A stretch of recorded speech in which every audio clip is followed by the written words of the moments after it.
مسلمان څه خبر د دنیا ژوند دی مختصر د دنیا ژوند چاته نن چاته سبا راځي د ژوند لار زمن د نن ورځې د خپرونې موضوع بیا هم ناوړه ګناهونه.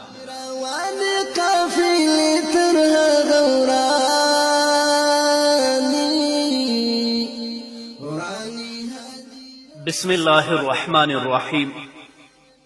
الحمد لله رب العالمين حمد الشاكرين، الصلاة والسلام على سيد الأنبياء والمرسلين سيدنا ونبينا وشفيعنا ومولانا محمد وعلى آله وأصحابه الطيبين الطاهرين. قدرمنو اوریدونکو د ژوند د لارې د خپرونې مینوالو، السلام علیکم ورحمة الله وبرکاته.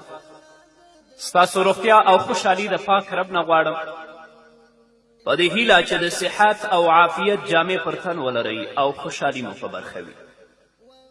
دا دی زه محمد یاسین فهیم د ژوند د لارې د خپرونې په وړاندې کولو کې ستاسو په خدمت کې یم. زموږ د نن ورځې د خپرونې موضوع بیا هم ناوړه ګناهونه. درنو اوریدونکو، د ناوړه ګناهونو له جملې څخه یوه ګناه چې انسان د هلاکت تر کندې رسوي هغه جواري کول او قمار وهل دي. الله رب العزت په خپل کلام کې په سورة مائده کې 9 آیت کې فرمایي: یا ایها الذین آمنوا انما الخمر والمیسر والانصاب والازلام رجس من عمل الشیطان فاجتنبوه لعلکم تفلحون. ای مؤمنانو، شراب، جواری او قمار، درشلی بوتان او د فال نیولو غشي دا ټول ناولي او شیطاني کارونه دي. له هغو نه ډډه وکړئ. هیله ده چې تاسې ته به بری در په برخه شي. ګورې، الله رب العزت قمار او جواري ته په خپل کلام کې ناولي او شیطاني کارونه ویلي دي، لکن بیا هم موږ په خپل اسلامي ټولنه کې وینو هغه کسان چې د الله رب العزت په وحدانیت باندې معتقد دي، د رسول الله صلی الله علیه وسلم رسالت مني، اما د الله او د الله د رسول خبره نه مني، په همدغو ناولو او شیطاني کارونو باندې اخته دي. څوک قمار کوي او څوک شراب. د جهالت په وخت کې به خلکو ډیره جواري کوله، ډیر قمار به وهه. په هغو کې د جواري عمده او مشهوره بڼه څه په دې ډول وه چې په یو اوښ کې به 10 کسان برابر شریکېدل. بیا به یې غشی ویشته. دا د قرعهکشي یوه بڼه ده. هغه 7 کسانو به بېلابېلې برخې اخیستې او پاتې 3 کسانو ته به هیڅ په لاس نه ورتلل. دا قمار دی، دا جواري ده. داسې کار د الله رب العزت د غضب او د لعنت سبب ګرځي. په اوسني وخت کې هم د جواري او د قمار بېلابېلې لارې شته. زه یو څو تاسو ته د بیلګې په توګه وړاندې کوم. په دې کې تر ټولو مشهوره او رایجه بڼه دا ده چې د مال پر ځای نمبر اخیستل کیږي چې په هغې بیا لاټري راوځي. په لومړي نمبر کې چې څوک راشي هغه ته بیا انعام ورکول کیږي، 2 نمبر لرونکي ته هم انعام ورکول کیږي. په همدې ترتیب په پرله پسې توګه بېلابېل انعامات ورکول کیږي. د اسلامي شریعت له مخې دا کار حرام دی، ناروا دی، که څه هم دوی ورته بېلابېل نومونه او بڼې ورکوي، خو په اصل کې دغه کار حرام او ناروا دی، قمار ده او جواري ده. دویمه بڼه، سړی یو شی واخلي خو په هغې کې ورته یو مجهول شی راوځي، یعنی انعام ګټونکي ته قلم او داسې نور شیان، یا دې ته ورته پیرودونکي ته یو نمبر ورکول کیږي چې په هغې باندې لاټري راوځي او بیا د همدغې لاټري له امله بېلابېل انعامات ترلاسه کوي. لکه موږ او تاسې لیدلي دي د سګرټ پلورونکو انعامي سکیمونه، د پیپسي پلورونکو انعامي سکیمونه او داسې نور، دا ټول په جواري او په قمار کې داخل دي. دا حرام کار دی او د دې په حراموالي کې هیڅ شک نشته. په اوسني وخت کې د جواري او د قمار یوه بله بدترینه بڼه د ژوند د موټرو د کارخانو او د سوداګري د سامان بیمه کول دي، تر دې چې ځینې بې غیرته او بې ضمیره سندرغاړو خپل آوازونه هم بیمه کړي. هر څه چې وي خو د بیمې هره بڼه حرامه جواري او قمار ده. له دې پرته درنو اوریدونکو، په اوسني وخت کې د جواري او د قمار لپاره په پراخه پیمانه هډې جوړې شوي دي. د جواري او د قمار لپاره ښه زمینه برابره شوې. ځینې خلک د سنوکر په کلپونو کې په ښکاره توګه جواري کوي، ځینې بیا د کرکټ او فوټبال په میچونو باندې شرطونه لګوي، او ځینې خلک قطې او پرې کوي، او ځینې نور بیا د سیندونو په غاړه ناست وي او په لډو باندې جواري او قمار کوي. د کمپنیو او شرکتونو انعامي سکیمونه په کرانه دوکانونو کې د کوچیانو لاټري شرط لګول، په لډو باندې روپۍ کیښودل، په قطو او په پرو باندې روپۍ کیښودل، سنوکر او بلیارد ګیمونو باندې شرطونه لګول، د کرکټ، فوټبال او نورو لوبو په سر شرط لګول، دا ټول حرام، ناجائز او د قمار بیلابیلې بڼې دي. نو درنو اوریدونکو، الله رب العزت په خپل کلام کې فرمایي: انما الخمر والمیسر والانصاب والازلام رجس من عمل الشیطان فاجتنبوه لعلکم تفلحون. الله فرمایي چې دا ناولي او شیطاني کارونه دي، له هغو نه ډډه وکړئ. هیله ده چې تاسې ته به بری در په برخه شي. او که چا د دې ناولي او شیطاني کارونو نه ډډه ونه کړه، توبه یې ترې ونه ویستله، هغه به په دنیا کې هم ذلیله وي او د آخرت په ورځ به د الله رب العزت په حضور کې ولاړ وي. الله رب العزت به ترې زره زره پوښتنه کوي. ځوانانو ته زما پیغام دا دی، د دې پر ځای چې تاسو په سنوکر او په بلیارد ګیمونو باندې پیسې لګوئ، یا په لډو یا په پرو یا په قطو باندې پیسې او شرطونه لګوئ، راځئ د الله کلام پرانیزئ، د محمد رسول الله احادیث پرانیزئ چې الله رب العزت او محمد رسول الله صلی الله علیه وسلم تاسو ته د یو ځوان په صفت څه پیغام لري. ستاسې موقف په اسلامي نړۍ کې او په اسلامي ټولنه کې څه دی؟ الله دې زموږ په حال باندې رحم وکړي. همدارنګه درنو اوریدونکو، د ناوړه ګناهونو له جملې څخه یوه ناوړه ګناه غلا کول دی. هغه ګناه چې انسان بربادوي، د هغې له جملې څخه یوه ګناه غلا کول دي. الله رب العزت په سورة مائده کې 38 آیت کې فرمایي: والسارق والسارقة فاقطعوا أيديهما جزاء بما كسبا نكالا من الله والله عزیز حکیم. الله رب العزت فرمایي: او غل نروي او که ښځه د دواړو لاسونه پرې کړئ، د هغو د خپلې کړنې بدله ده، او د الله رب العزت له لورې د عبرت وړ سزا ده. د الله رب العزت قدرت پر ټولو غالب دی او هغه د پوهې او حکمت څښتن دی. الله رب العزت دا فرمایي چې والسارق والسارقة فاقطعوا أیدیهما. اما ځینې مفسدین چې نن ورځ ځانونه د بشر د حقوقو مدافعین ګڼي، چې په اصل کې دوی د کفر مرئی او غلامان دي، د همداسې غلو او د همداسې مفسدو او زناکارو نه دفاع کوي چې نه دا بشر دی، ولې دا په دروغ ووهل شي، ولې دا سنګسار شي، ولې د ده لاس پرې کړی شي.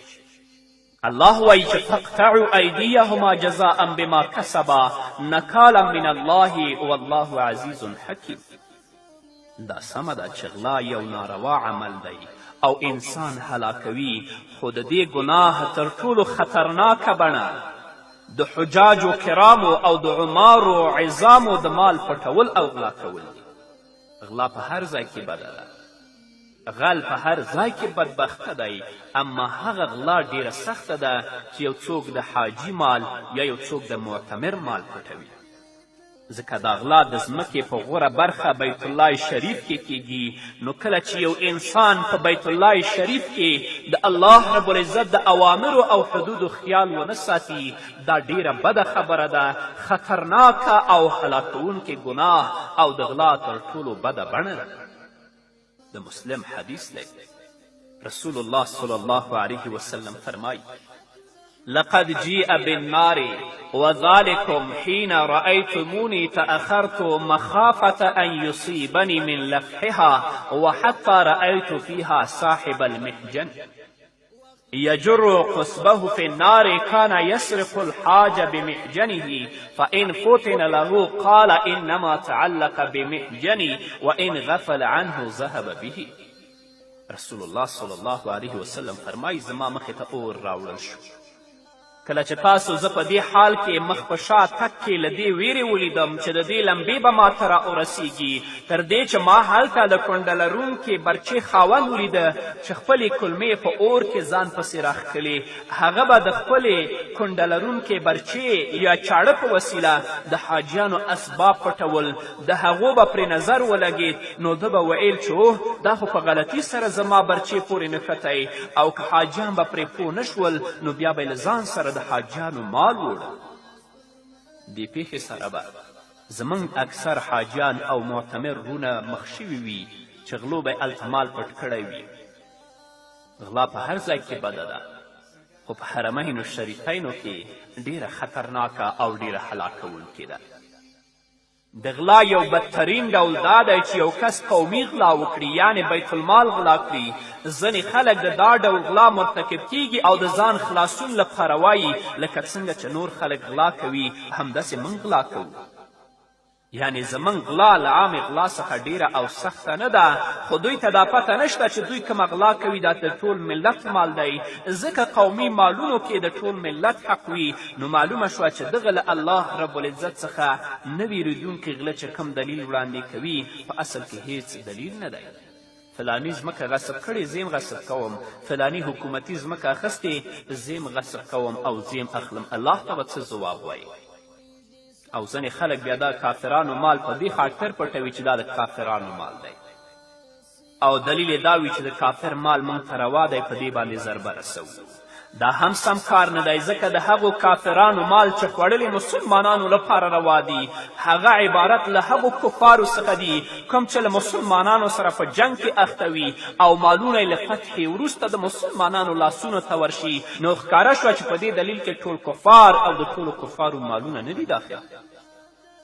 تی کانټینر او موټر ورته بارئ د دې لپاره چې هلته کافر دا ستا په معاونت باندې مسلمان وځپي، د مسلمان په کور کې وینې تویې کړي او بیا د خپلو شخصي ګټو لپاره د دې کانټینر نه غلا کوي، دا وایي چې دا د کافر مال دی.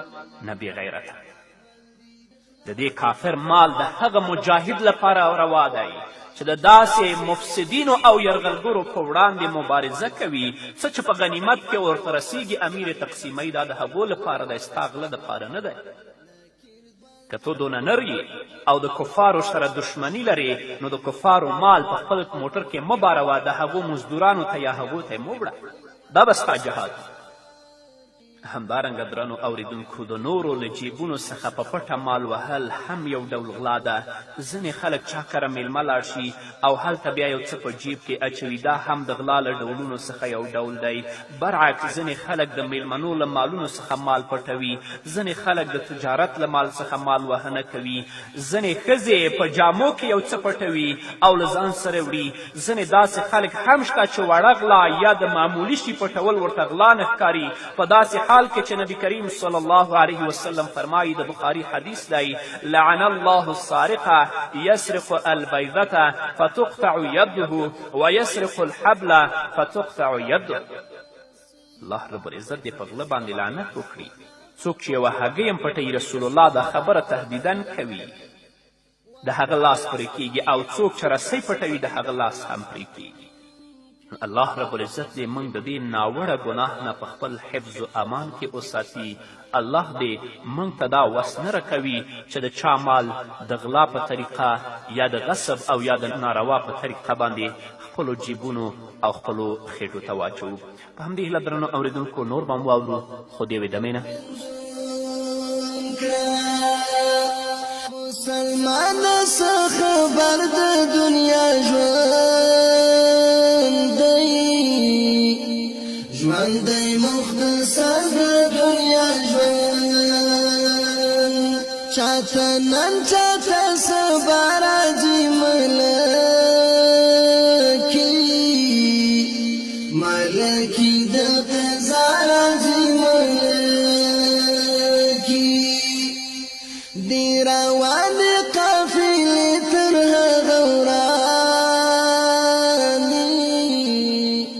ورانی درنو اوریدونکو بیا هم زموږ سلامونه ومنئ د ناوړه ګناهونو له جملې څخه یوه ناوړه ګناه او مهلکه ګناه رشوت اخیستل دي د حق باطلولو لپاره او یا هم د باطل نافذولو لپاره چې قاضي یا حاکم ته روپۍ ورکول کیږي دا ډیر لوی جرم دی ځکه داسې پریکړې ظلم ته لاره هواروي او په حقدار باندې د ظلم کولو ستره ذریعه جوړیږي الله رب العزت په سورة بقره کې 188 آیت کې فرمایي ولا تأکلوا اموالکم بینکم بالباطل وتدلوا بها الى الحکام لتأکلوا فریقا من اموال الناس بالاسم وانتم تعلمون الله رب العزت فرمایي او تاسې مه په خپلو منځونو کې یو د بل مال په ناروا توګه خورئ او مه هغو حاکمانو ته په دې غرض وړاندې کړئ چې تاسې ته په قصدي توګه او ظلم سره د نورو خلکو د یو څه شتمنۍ د خوړلو فرصت په لاس درشي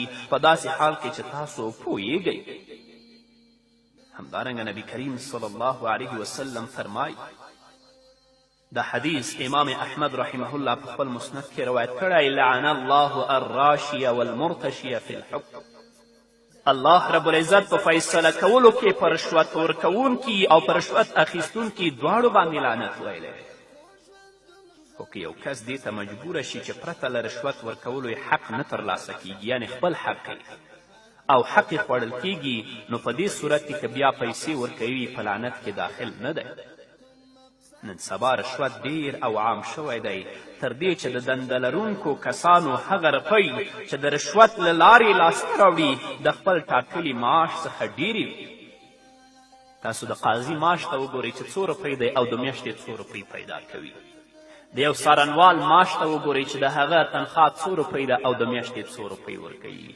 زه والله دې ته حیران یم چې د نن زمانې قاضیان او څارنوالان به د الله رب العزت په حضور کې څه ځواب وایي د هر چا زړه د هر مسلمان زړه د دې مفسدو قضاتو او د څارنوالانو د لاسه شین دی زه خو وایم هغه قاضي او هغه څارنوال چې غلطه فیصله کوي په رشوت باندې کې د یو مسلمان نه پیسې اخلي ټول ما سره آمین ووایي چې الله دې په خپل قهر و غضب کې ګرفتاره کړي الله دې نیست نابود کړي او دا دعا هم وکړئ په اخلاص سره وکړئ چې الله رب العزت دې زموږ د مسلمانانو او دوستانو په یو کور کې هم قاضي او څارنوال نه پیدا کوي ځکه زه د حاله خبر یم او تاسې به هم خبر یاست رشوت دومره عام شوی تر دې چې په ځینو کمپنیو او شرکتونو کې ورته کتابچې اچول شوي او ډیر داسې معاملات شته چې پرته له رشوت ورکولو نه شروع کیږي او نه هم پای ته رسیږي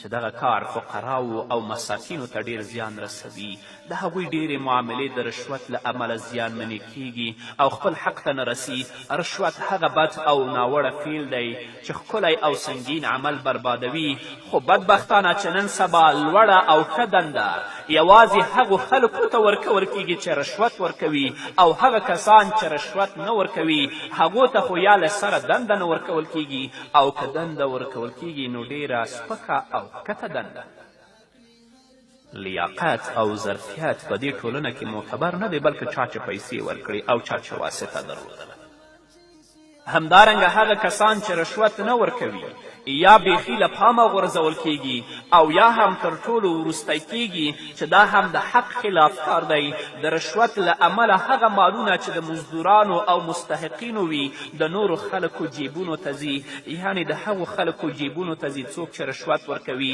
او همدغه کار وي چې د رشوت ورکولو له امله د نورو خلکو په مالونو باندې خیټه اچوي لکه نن سبا چې موږ او تاسې ګورو ډېر داسې خلک خلک شته چې د رشوت ورکولو په وسیله داسې کار کوي یا داسې مال ترلاسه کوي چې دا یې وړ نه وي. همدغه لامل دی چې د داسې خلکو په اړه محمد رسول الله صلی الله علیه وسلم دومره سخت الفاظ کارولي.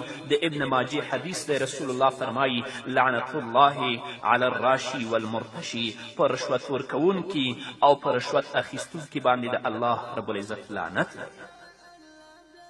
نو هغه څوک چې د رشوت پیسې اخلي او دا حرام خپل کور ته وړي، خپلې ښځې ته بچیانو ته پرې ډوډۍ وړي یا هغو ته جامې اخلي، په داسې خلکو باندې محمد رسول الله فرمایي چې د جنت حرام او جهنم پرې واجب دی. او هغه غوښه، هغه بدن چې په حرامو باندې تغذیه شي او په حرامو باندې غټ شي، په هغه باندې جهنم واجب دی، جنت پرې حرام دی. همدارنګه درنو اوریدونکو، د ناوړه ګناهونو له جملې څخه یوه ناوړه ګناه په ناجایزه توګه د چا په ځمکه قبضه کول دي. کله چې د یو چا په زړه کې د الله رب العزت ویره نه وي، نو هغه له خپل زور او طاقت څخه بې ځایه کار اخلي، خپل زور او طاقت ورته وبال جوړ شي، لکه د خلکو په مالونو، د خلکو په ځمکو، د خلکو په کورونو، د خلکو په سرایونو باندې په زوره قبضه کوي، په داسې حال کې چې دا ډیره لویه او خطرناکه ګناه ده. د بخاري حدیث دی، راوی د حدیث حضرت عبدالله ابن عمر رضی الله تعالی عنهما دی. هغه فرمایي چې نبی کریم صلی الله علیه وسلم وفرمایل من اخذ من الارض شیئا بغیر حقه خسف به یوم القیامة الی 7 ارضین. رسول الله صلی الله علیه وسلم فرمایي هر چا چې د چا له ځمکې څخه په ناحقه توګه هر څه واخیستل، هغه به د قیامت په ورځ تر اومې ځمکې دننه کړی شي. همدارنګه د طبراني حدیث دی، رسول الله صلی الله علیه وسلم فرمایي ایما رجل ظلم شبرا من الارض کلفه الله عز وجل ان يحفره حتى يبلغ آخر 7 ارضین ثم يطوقه الى يوم القيامة حتى يقضى بين الناس. هر کس چې یوه ولیشت ځمکه په ظلم سره له چا نه وشکوله، د قیامت په ورځ به الله رب العزت هغه مجبور کړي چې ځمکه تر اومې برخې پورې وکیني، بیا به الله رب العزت همدغه ځمکه د توق په څیر ده ته په غاړه کې واچوي، ځمکه به په غاړه کې ګرځوي تر دې چې د خلکو ترمنځ پرېکړه وشي. د ځمکې نښې بدلول، حدود بدلول او د ګاونډي پټي خواته خپله پوله پراخه کول، لکه زموږ او ستاسې په اطرافي سیمو کې ډیری بزګران او دهقانان ورونه داسې کوي چې د پټیو د پولو جوړولو او همدارنګه د پټي اړولو پر وخت خپله پوله د ګاونډي پولې خواته وړاندې کوي، چې دا کار هم په همدغه امر کې راځي. رسول الله صلی الله علیه وسلم په دې اړه فرمایي، د مسلم حدیث دی، لعن الله من غیر منار الارض. الله رب العزت په هغه کس لعنت ویلی چې د ځمکې نښه بدله کړي. هغو کسانو چې ښارګوټي جوړ کړي، په زرهاوو جریبه ځمکې غصب کړي دي، خرڅې کړي دي، دوی سره به الله رب العزت د آخرت په ورځ څه معامله کوي؟ په دنیا کې خو زموږ وس پې نه کیږي، خو د الله رب العزت عذاب ته به انتظار باسو چې الله په دوی باندې د آخرت په ورځ څه کوي چې دا مظلوم او فقیر ملت یې ویني. الله دې زموږ په حال باندې رحم وکړي. نو درنو اورېدونکو، دا وه زموږ د نن ورځې خپرونه چې ستاسو درانه حضور ته وړاندې شوه. تر بلې خپرونې پورې چې زه بیا هم ستاسو درانه حضور ته راځم، تاسو ټول په لوی او بښونکي الله سپارم. پاتې ژوند مو نیکمرغه، ښاد، بریالي او کامیاب اوسئ. نن چاته سبا راځي ملکي د قضا راځي ملکي دی روان قافلې تر هغه وراني هدیرې تر هغه وراني دی نیمګړی مازدیګر کړو به ضرور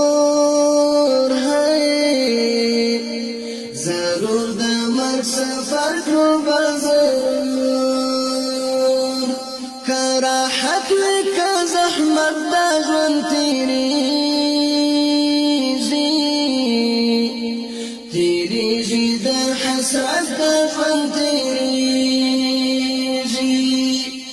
وخت به تیر وي د ژړا د قبلېدلو هی هی د دعا د قبلېدلو وبکړې هلته حسرت چې له دنیا وکړې هجرت چې له دنیا وی بڅه د وحشت حال چې له دې مسلمان څه خبر د دنیا ژوند دی مختصر د دنیا ژوند چاته نن چاته سبا راځي د ژوند لار زمن د نن ورځې د خپرونې موضوع بیا هم ناوړه ګناهونه روانې قافلې تر هغه ورانې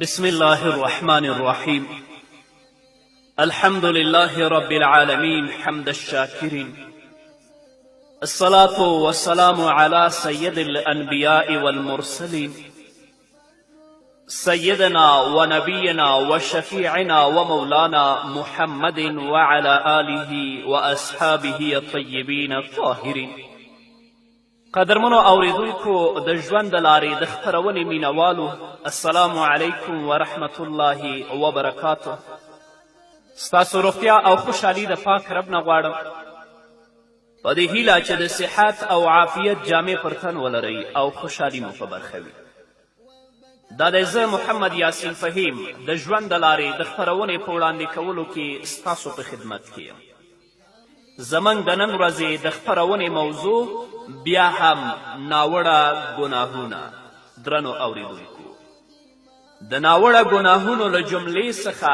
یوه ګناه چې انسان د هلاکت تر کندې رسوي هغه جواری کول او قمار وهل دي الله رب العزت په خپل کلام کې په سورة مائده کې 9 آیت کې فرمایي یا ایها الذین آمنوا انما الخمر والمیسر والانصاب والازلام رجس من عمل الشیطان فاجتنبوه لعلکم تفلحون ای مؤمنانو شراب جواری او قمار درشلی بوتان او د فال نیولو غشي دا ټول ناولي او شیطاني کارونه دي له هغو نه ډډه وکړئ هیله ده چې تاسې ته به بری در په برخه شي ګورې الله رب العزت قمار او جواری ته په خپل کلام کې ناولي او شیطاني کارونه ویلي دي لکن بیا هم موږ په خپل اسلامي ټولنه کې وینو هغه کسان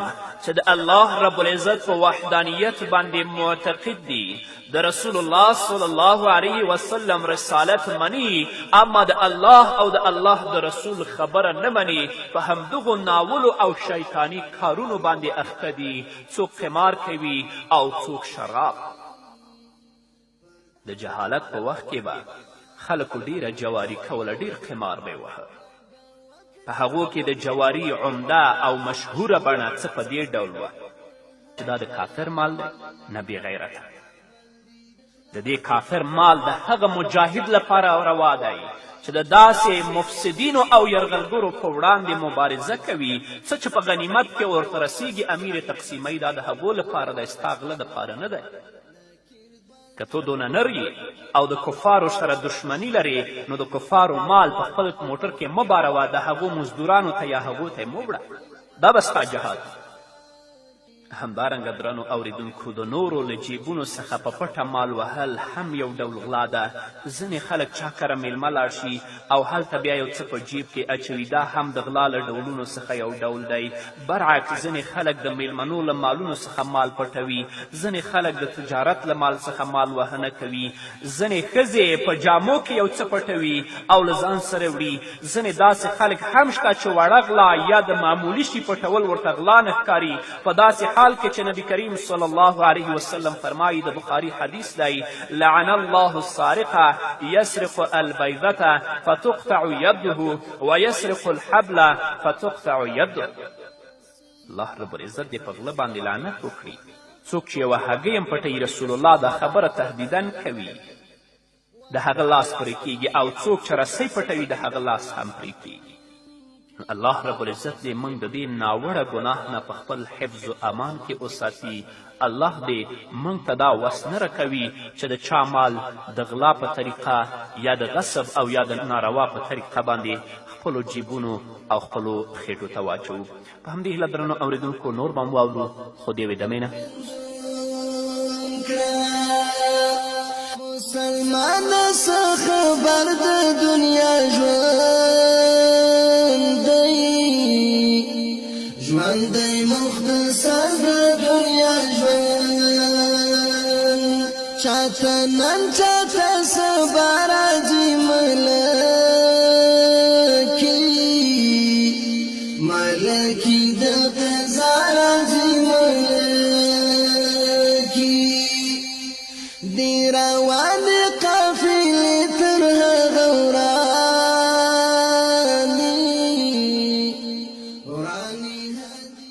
درنو اوریدونکو بیا هم زموږ سلامونه ومنئ. د ناوړه ګناهونو له جملې څخه یوه ناوړه ګناه او مهلکه ګناه رشوت اخیستل د حق باطلولو لپاره او یا هم د باطل نافذولو لپاره چې قاضي یا حاکم ته روپۍ ورکول کیږي، دا ډیر لوی جرم دی، ځکه داسې پریکړې ظلم ته لاره هواروي او په حقدار باندې د ظلم کولو ستره ذریعه جوړیږي. الله رب العزت په سورة بقره کې 188 آیت کې فرمایي ولا تأکلوا اموالکم بینکم بالباطل وتدلوا بها الى الحکام لتأکلوا فریقا من اموال الناس بالاسم وانتم تعلمون. الله رب العزت په خپل کلام کې فرمایي انما الخمر والمیسر والانصاب والازلام رجس من عمل الشیطان فاجتنبوه لعلکم تفلحون.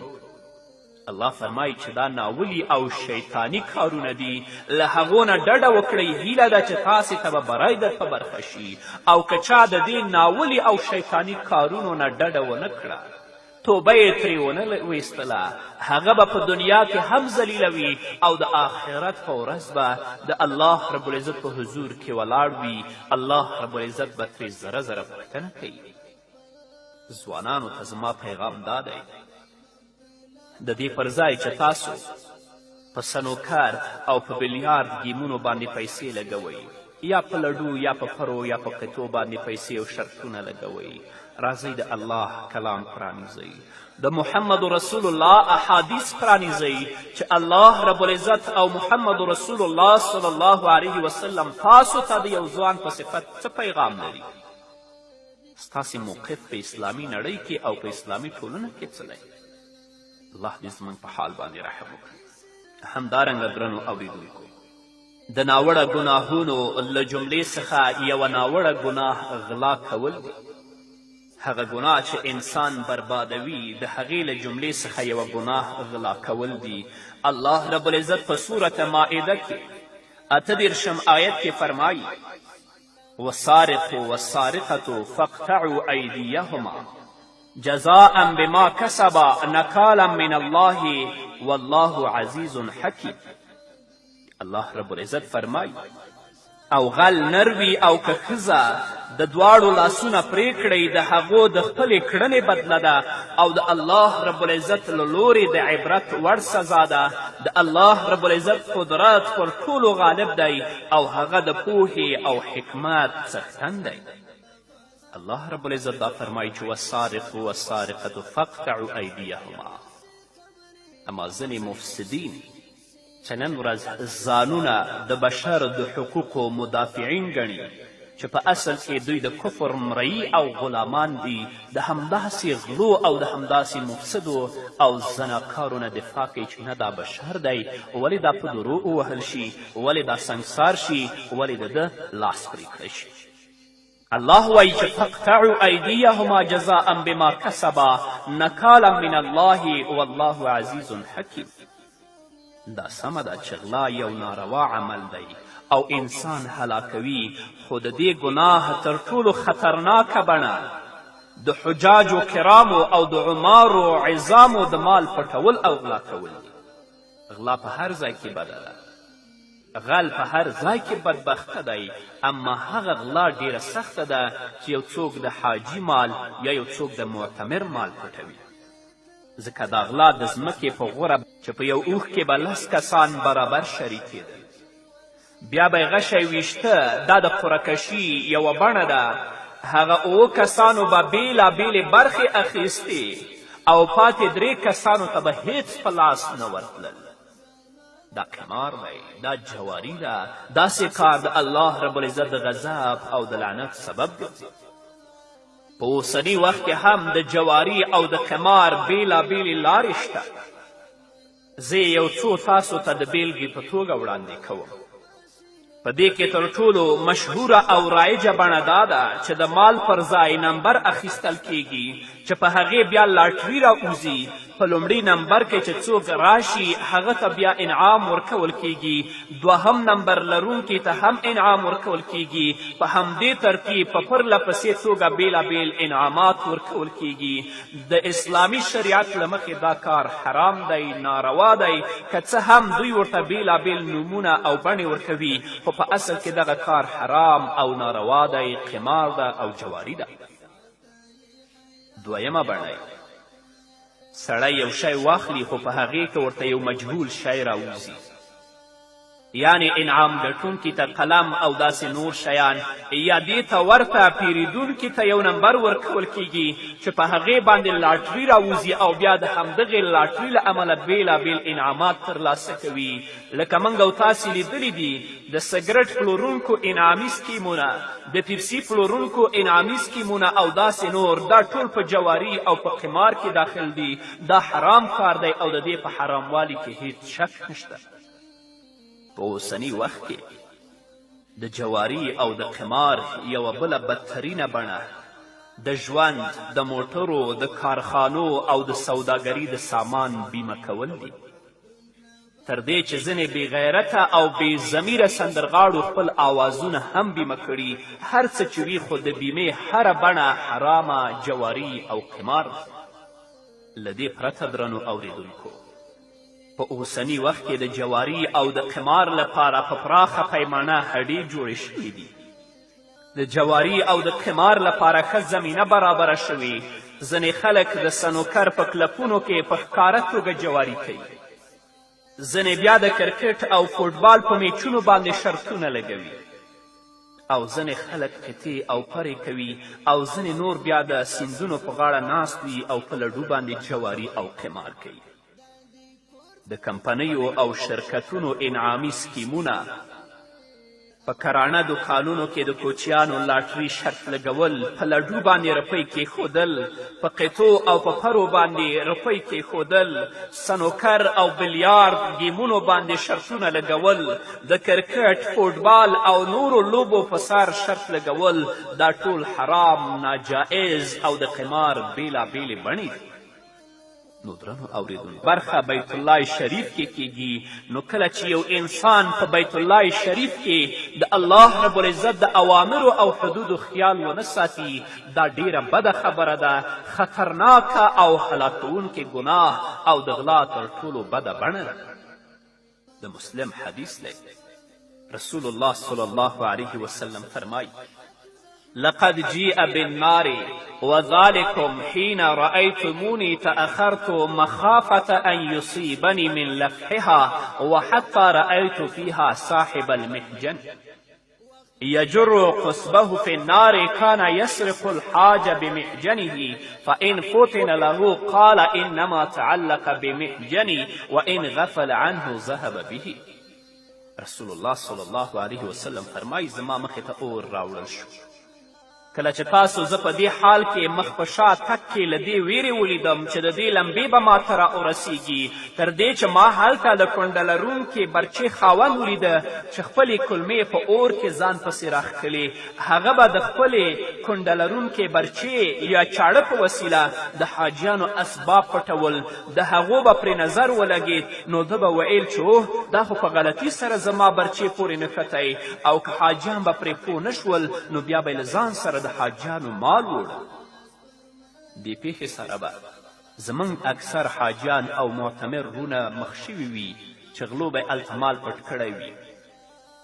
غلا په هر ځای کې بده ده، خو په حرمینو شریفینو کې ډیره خطرناکه او ډیره هلاکوونکې ده. د غلا یو بدترین ډول دا دی چې یو کس قومي غلا وکړي، یعنې بیت المال غلا کړي.